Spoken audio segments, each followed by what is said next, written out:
apa kabar semua? Semoga kita sehat selalu, diberikan kesehatan ya. Apalagi pandemi kayak gini harus tetap jaga kesehatan pokoknya. Dan selalu tetap semangat dalam menjalani hari. Oke, sebelumnya kenalin aku Despi Silafri Marweni, bisa dipanggil Ave. Nah, akhir-akhir ini kan lagi rame banget tuh kan tentang kasus-kasus pembulian verbal atau pembulian fisik, atau yang sekarang sering terjadi tuh kayak di sosial media tuh cyberbullying, dan lebih mirip lagi tuh kebanyakan dari mereka itu tuh kayak sekelompok remaja. Bayangin guys, masih remaja. Jadi beberapa hari lalu kan sempat tuh rame karena beredar video pembulian oleh sekelompok remaja di jagat dunia maya, terutama TikTok. Bahkan aku pun sempet nonton, tapi nggak sampai selesai sih, karena nggak kuat juga ngeliat orang dibully kayak gitu. Apalagi pelakunya tuh banyak, ada kali ya 5-8 pelaku, dan korbannya tuh cuma sendiri. Bayangin guys, sendiri. So, kali ini aku bakal membahas mengenai kenapa sih remaja itu sampai berani melakukan tindakan agresif kayak gitu. Bahkan, nggak cuma pembulian, tapi banyak juga kayak pencurian, penyerangan, pembunuhan, tawuran lah antar sesama sekolah, dan masih banyak lagi. Jadi, apa sih penyebabnya sampai remaja nekat melakukan tindakan itu semua, dan apa saja faktor-faktor yang mempengaruhi? Ini aku nggak bakal bahas ini sendirian. Kali ini aku ditemenin sama teman-teman aku dari mahasiswa psikologi yang paham mengenai perkembangan yang terjadi pada masa remaja. Yang pertama itu ada Caca. Hai Caca. Hai semua, hai Ave. Hai. Terus ada Andri. Hai Andri. Hai. Terus ada Linda. Hai Linda. Hai semua. Oke, sudah nih perkenalannya. Ini aku mau nanya nih, menurut teman-teman nih, mengenai berita-berita yang lagi seliweran di jagat dunia maya mengenai tindakan agresif yang terjadi pada remaja saat ini, gimana sih? Terutama kan pembulian ya, lagi marak-maraknya dibahas saat ini. Iya, Ve. Kamu tahu nggak sih kalau sekarang tuh saking banyak ya yang aku lihat di TikTok, di Instagram, di Twitter, itu tuh hampir banyak banget loh yang ada head comment-nya. Dan aku lihat ini yang komennya tuh kayak masih kecil, masih remaja, masih di usia baru-baru masuk puber gitu loh. Nah, menurutku remaja-remaja itu tuh lagi di masa sosio-emosinya sedang berkembang. Tahu nggak sih apa perkembangan sosio-emosi remaja? Perkembangan sosio-emosi remaja itu sendiri merupakan proses tumbuh seorang remaja untuk mencapai kematangan dengan merujuk suatu perasaan dan pikiran tertentu karena adanya dorongan rasa ingin tahu terhadap sekitar. Nah, itu tuh hampir menjadi alasan kenapa remaja itu melakukan itu. Tapi itu semua tuh nggak bisa jadi pembenaran ya. Yang namanya kasus bullying itu tetap salah. Nah, benar banget. Aku setuju dengan pendapat Caca bahwa hal itu terjadi karena remaja-remaja tersebut sedang berada dalam masa di mana sosial emosi mereka berkembang. Nah, menurutku juga dalam pengembangan sosial emosi itu tidak terjadi begitu saja. Pastinya seringkali dipengaruhi oleh banyak faktor, seperti faktor keluarga, kondisi ekonomi, lingkungan tempat tinggal, dan pengaruh media sosial, yang dimana hal tersebut yang akan menentukan sikap dan perilaku remaja ke depannya. Nah, itu betul banget. Salah satunya, mereka lagi mengalami krisis identitas tuh. Mereka akan cenderung mencari idola dan dijadikan role model. Idola ini bisa berasal dari kalangan manapun, bisa tokoh masyarakat, artis, selebgram, dan lain-lainnya ya. Lalu juga mereka akan selalu berusaha agar terlihat dan mencari perhatian dari orang-orang di sekitarnya. Kalau mereka merasa dikecewakan orang itu, wah bisa memunculkan guncangan emosi loh, dan arahnya akan menuju ke kenakalan remaja. Identitas ini ada 4 kategori. Yang pertama, identitas achievement. Seorang individu dikatakan telah memiliki identitas sebab mereka telah mengalami krisis dan mereka mempunyai tekad untuk mampu menghadapinya dengan baik. Yang kedua, identitas foreclosure. Identitas ini ditandai dengan tidak adanya suatu krisis, tapi ia memiliki komitmen atau tekad. Dan yang ketiga, identitas moratorium. Identitas ini ditandai dengan adanya krisis, tetapi tidak memiliki tekad atau kemauan untuk menyelesaikan krisis tersebut. Dan yang terakhir, identitas diffusion. itu adalah orang yang sedang mengalami kebingungan dalam mencapai identitas, di mana dia tidak mengalami krisis, tapi dia juga tidak mempunyai tekad. Jadi dia benar-benar lagi di masa yang terombang-ambing gitu loh guys. Oke. Nah, aku tuh juga pernah baca tentang teori perkembangan sosio-emosi menurut Erik Erikson yang ada 5 prinsip utama tuh. Yang pertama tuh kan ada setiap individu mempunyai keperluan asas yang sama, terus perkembangan individu bergantung kepada tindak balas individu terhadap keperluan asasnya, terus ada perkembangan individu mengikut tahap-tahap tertentu. Yang keempat ada setiap tahap mempunyai konflik dan konflik ini mesti diatasi supaya individu dapat berfungsi dengan baik dalam tahap berikutnya. Dan yang terakhir dari 5 prinsip itu adalah kegagalan mengatasi konflik pada suatu tahap akan menjejaskan perkembangan tahap yang berikutnya. Terus juga selain 5 prinsip utama itu ada loh kan teori-teori menurut bukan teori sih, fase yang menurut Erikson itu ada 8 kan kalau nggak salah itu. Yang pertama itu kan ada trust versus mistrust, terus ada autonomy versus same and down, terus ada initiative versus guilt, terus ada industry versus inferiority, ada identity versus role confusion, ada intimacy versus isolation, terus ada generative versus stagnation, terus yang terakhir itu kan integrity versus despair. Nah, cuman aku nih kurang tahu sih kalau fase remaja itu tuh berada di fase keberapa dari 8 fase menurut Erik Erikson itu. Nah, untuk fase remaja itu sendiri terdapat di fase kelima, yaitu fase identity versus role confusion yang terjadi di kisaran umur 15 sampai 20 tahunan. Yang di fase tersebut, remaja akan mulai muncul rasa ingin tahu, yang mana artinya remaja itu mencari jati dirinya, yang akan berpengaruh pada hidupnya dalam jangka panjang. Jadi, remaja yang berhasil akan konsisten dengan dirinya, sementara yang gagal akan merasa bingung tentang jati dirinya. Nah, jati diri ini berkaitan dengan kepercayaan, konsep ideal, dan nilai yang membentuk karakter seseorang. Jika berhasil, maka akan ada hasil akhir berupa fidelity, kemampuan untuk hidup berdampingan dan dengan harapan dan standar di masyarakat. Nah gitu guys, tapi nggak cuma sampai di fase identity versus role confusion aja, tapi masih ada fase berikutnya yang kayak Afil bilang tadi, seperti intimacy versus isolation, generative versus stagnation, dan yang terakhir ada integrity versus despair. Oke, thank you banget loh penjelasannya. Terus tadi kan Andi ada sempat bilang tuh tentang pengaruh hubungan antara remaja dengan orang tua. Itu kalau maksudnya tuh gimana sih? Jadi pengaruh hubungan antara orang tua dan anak tuh salah satunya pengawasan orang tua ya. Di fase remaja kan kita semua tahu, itu adalah fase di mana mereka masih mencari jati diri. Fase ini rawan bagi mereka karena mereka cenderung mudah terpengaruh, belum punya prinsip yang kuat, dan mudah banget untuk merasa bimbang dan bingung. Pengawasan orang tua ini mencakup segala pilihan mereka ya, termasuk kegiatannya, pendidikannya, bahkan pertemanan mereka juga. Kurang pengawasan dari orang tua itu berisiko tinggi banget memunculkan kenakalan remaja.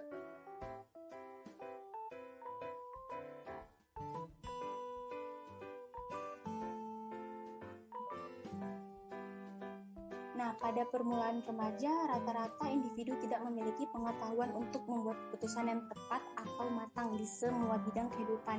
Ketika remaja itu didorong untuk meraih otonomi, orang dewasa yang bijaksana akan mengurangi atau membatasi mengambil keputusan yang dimana remaja dapat mengambil keputusan yang tersebut dengan masuk akal. Orang dewasa tetap membimbing mereka untuk mengambil keputusan di bidang-bidang di mana pengetahuan remaja masih terbatas. Secara bertahap, remaja memperoleh kemampuan untuk membuat keputusan yang matang secara mandiri. Nah, kalau kata Linda tadi kan orang tua tuh lebih memberi pengawasan ya. Terus kalau misalnya Andri tentang kelekatan tuh terhadap orang tua. Tapi menurutku ada yang lebih penting, yaitu konflik remaja dan orang tua, ya kan? Ya, pastinya kalian tahu nggak sih kalau misalnya orang tua kan sangat berpengaruh tuh kan terhadap perkembangan anaknya, sangat berperan penting gitu. Ya. Nah, keluarga sendiri itu membentuk dan membantu remaja untuk memahami dirinya. Konflik-konflik yang terjadi di setiap harinya itu malah menjadi sebuah ciri yang positif, hubungan yang positif. Karena apa? Karena saat terjadinya perselisihan kecil dan negosiasi yang terjadi, itu tuh akan memfasilitasi transisi dari remaja yang tergantungan kepada orang tua menjadi individu yang lebih mandiri. Malah itu yang penting, guys. Oke, jadi secara nggak langsung tuh ya, pola asuh orang tua tuh berpengaruh banget sama perkembangan. Banget, berpengaruh banget. Bahkan nih, Pe, asal kamu tahu, pola asuh tuh ada berbagai macam ragam. Yang pertama tuh ada pola asuh otoriter, di mana orang tua tuh memiliki tipe pola asuh yang cenderung membatasi dan menghukum anaknya. Kalau menurut itu rada negatif ya, ke negatif side, karena mereka tuh mendesak anak untuk mengikuti perintah dan terus menghormati mereka ya. Anak kan juga punya tugas untuk menghormati orang tua. Tapi kalau untuk mengikuti perintah dan mendesak itu menurutku adalah salah satu yang negatif ya. Terus ada yang kedua, ada pola asuh otoritatif. Nah, pada pola pengasuhan ini bersifat positif karena apa? Karena mendorong anak untuk mandiri. Namun orang tua tetap memberi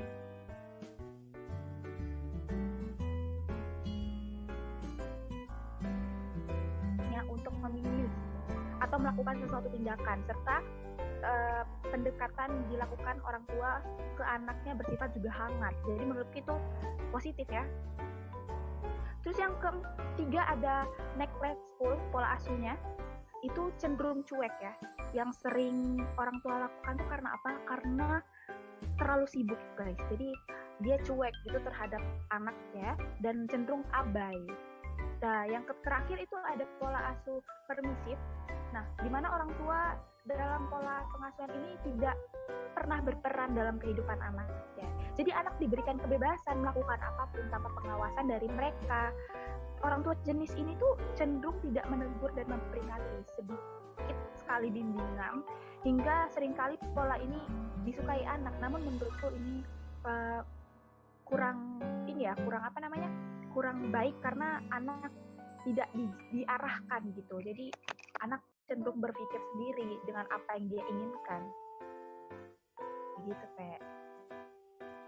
Nah, benar banget. Kalau dari aku ya, di masa remaja itu pastinya bukan cuma aku aja kan yang pernah ngerasain. Pasti kalian juga pernah kan. Kayak kita tuh sulit dan bingung banget gak sih untuk membuat keputusan hidup kita sendiri. Karena kan masa remaja itu bisa dibilang masa yang dimana kita tuh masih memiliki pengetahuan yang masih sangat terbatas. Maka dari itu perlu adanya bimbingan dari orang tua dan hubungan yang baik antar saudara sekandung untuk membantu remaja dalam menata kehidupannya. Karena untuk mencapai sebuah keputusan yang matang nggak terjadi secara instan kan ya. Pastinya semuanya butuh proses dan tahapan yang harus remaja lalui. Gitu guys. Oke, penjelasannya bagus banget. Berarti tanpa kita sadari ya, ternyata tuh hubungan dengan saudara sekandung juga berperan dalam perkembangan saat ini. Aku mau nanya nih, kalau perubahan pola hubungan dengan saudara sekandung itu gimana sih penjelasannya? Jadi perubahan pola hubungan dengan saudara sekandung itu ada 3 ya. Yang pertama, itu konflik dengan sibling menurun saat remaja. Semakin dewasa dan bertambahnya usia, umumnya orang kan malas ya berkonflik dan berdebat. Itu juga terjadi pada remaja loh. Dan yang kedua tuh, waktu yang dihabiskan bersama semakin sedikit. Ini jelas banget ya, kan semakin lama, semakin besar, individu akan butuh privasi. Selain itu, kesibukan dengan kegiatan yang dimiliki menjadi salah satu faktor juga yang mengurangi waktu bersama antar saudara nih. Yang ketiga, perubahan struktur kekuasaan. Perubahan struktur kekuasaan ini bisa juga dijelaskan sebagai urutan kelahiran. Yang awalnya anak tunggal, kemudian punya adik, itu akan berpengaruh banget ke sosio-emosi anak yang akan menjadi kakak. Terus juga yang tadinya menjadi anak bungsu nih, tiba-tiba menjadi anak tengah, punya kakak, punya adik, itu akan merubah pola kehidupan dan pola pikir anak itu sendiri. Oke, berarti ya semakin seorang tuh beranjak remaja, konflik antar saudara itu semakin berturun ternyata. Lalu waktu yang dihabiskan bersama itu juga semakin dikit. Nah, menurut kalian nih gimana? Aku tuh kan pernah baca berita, bahkan tuh ada yang terjadi di lingkungan sekitar tentang saudara sekandung tuh kadang bisa iri dengan sama saudaranya itu. Menurut kalian itu gimana sih? Apakah itu ada pengaruh dari pola asuh orang tua? Menurutku ada ya, karena setiap orang tua kan pasti punya pembagian atas anaknya masing-masing gitu. Jadi menurut orang tua itu adil, mungkin menurut anak enggak gitu. Jadi ada keirian terhadap saudara gitu.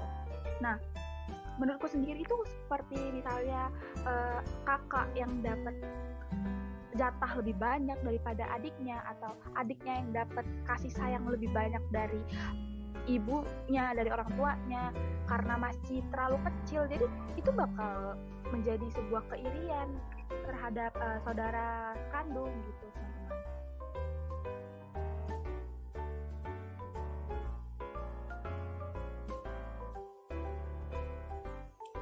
Kalau aku boleh nambahin nih ya, dari segi budaya juga bisa loh. Contohnya di berbagai daerah Indonesia nih, anak laki-laki kan sering dianggap lebih baik, terus lebih diagungkan daripada anak perempuan. Sebaliknya, anak perempuan banyak mendapat larangan ini dan itu, dan semua karena budaya yang berkembang sejak dulu. Nah, aku setuju banget dengan pendapat Caca dan Tina ya. Menurutku iya, karena mungkin saja sikap iri antar saudara sekandung ini disebabkan karena adanya pola asuh orang tua yang pilih kasih terhadap anaknya.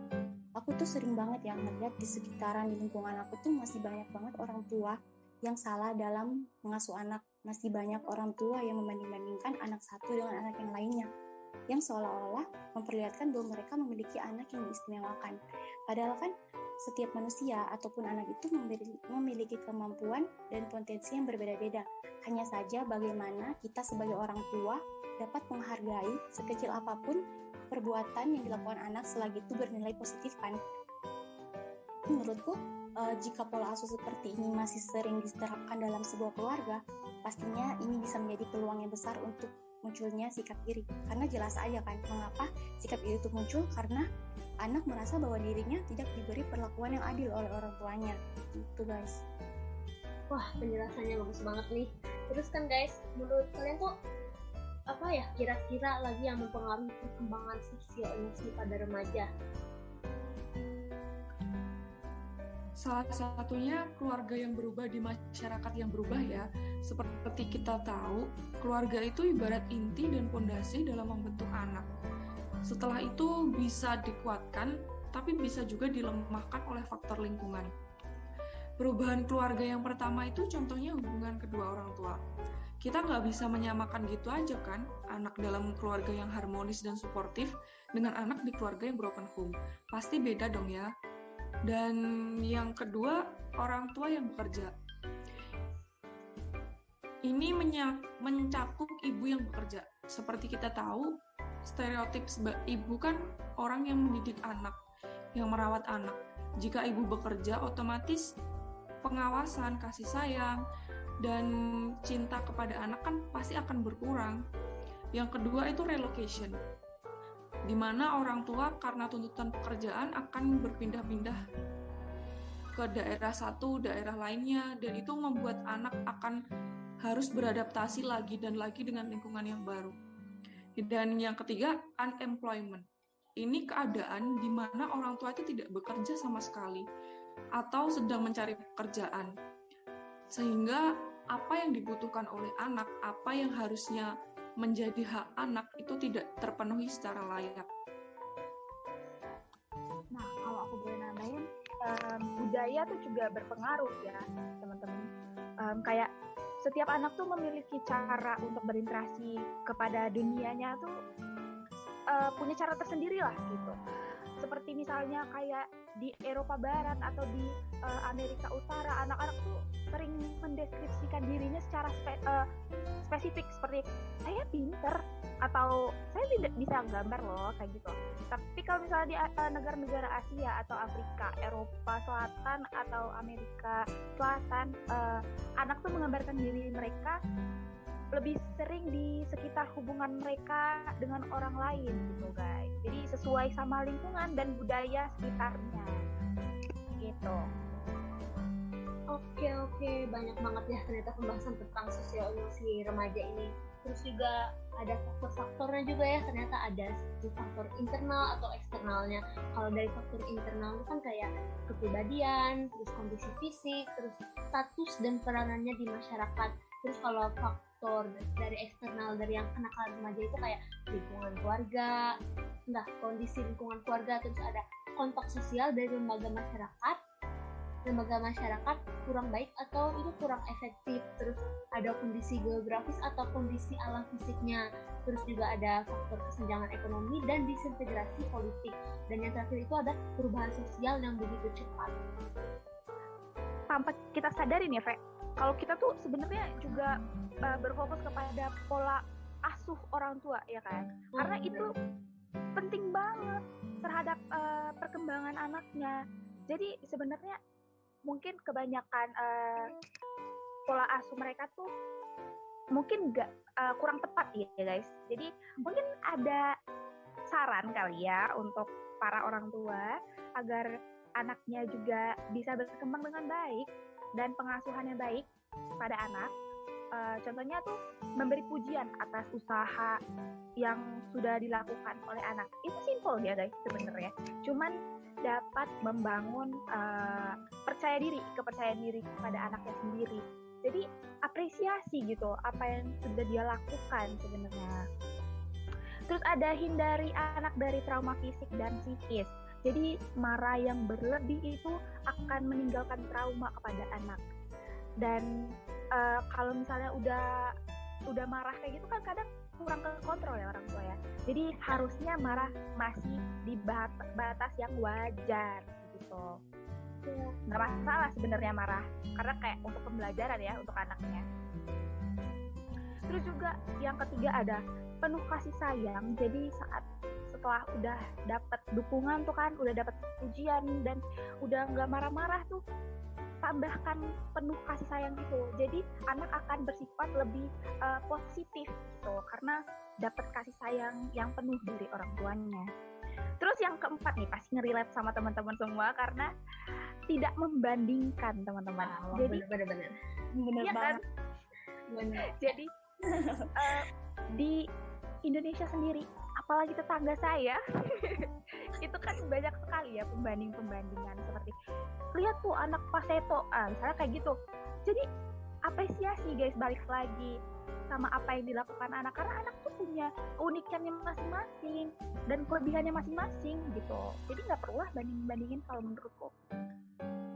Terus yang kelima ada tidak otoriter ya, jangan memaksakan kehendak orang tua kepada anaknya, begitupun sebaliknya.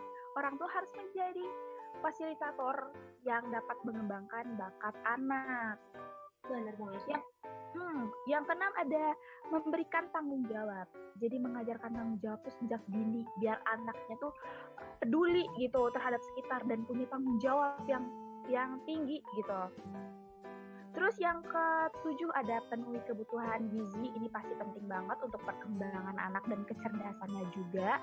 Terus yang ke-8 ada menciptakan lingkungan yang positif. Tuh, balik lagi kan dari penuh kasih sayang, tidak membandingkan, akan tercipta lingkungan yang positif tadi. Nah, lingkungan yang positif itu bakal mendukung anak secara maksimal biar dia tuh nggak putus asa dan lebih mandiri sama dirinya sendiri. Nih yang ke-9 nih. Ini sangat penting banget karena apa? Karena yang ke-9 itu ada aktif berkomunikasi. Jadi setiap anak dan orang tua itu harus saling terbuka guys. Biar tidak ada namanya kebohongan-kebohongan antara anak dan orang tua. Dan anak lebih nyaman bercerita kepada orang tua ya kan guys. Karena banyak banget Bener banget. anak yang takut gitu. Cerita sama orang tua takut. Karena kurang terjalinnya komunikasi itu guys. Apalagi orang tua kan nggak semuanya bisa ya menjadi pendengar yang baik untuk anaknya. Terus yang terakhir nih, yang paling penting untuk anak ya juga yang pastinya keseimbangan antara hak dan kewajiban. Tuh, anak tuh jangan cuma nuntut aja, orang tua juga jangan cuma nuntut aja, jalanin kewajiban haknya juga, kewajibannya juga dijalanin biar balance gitu semuanya, teman-teman. Oke, benar-benar ya. menurutku cuman segitu sih guys. Kayak kalau misalkan tambahan yang kayaknya itu udah mencakup semuanya ya. Menurutku sudah sih. Oke. Makasih banyak loh penjelasannya hari ini guys. Penjelasan dari Caca, Linda, sama Andri juga bagus-bagus banget semuanya. Sangat sesuai lah dengan materi kita. Dan juga makasih ya buat hari ini podcastnya. Sudah nemenin podcast hari ini. Terus waktunya juga thank you sudah kasih waktu. Dan semoga nanti kita bisa adain podcast lagi bareng-bareng. Ya guys. Amin. Terima kasih teman-teman semua. Terima kasih guys. Terima kasih semuanya. Thank you ya.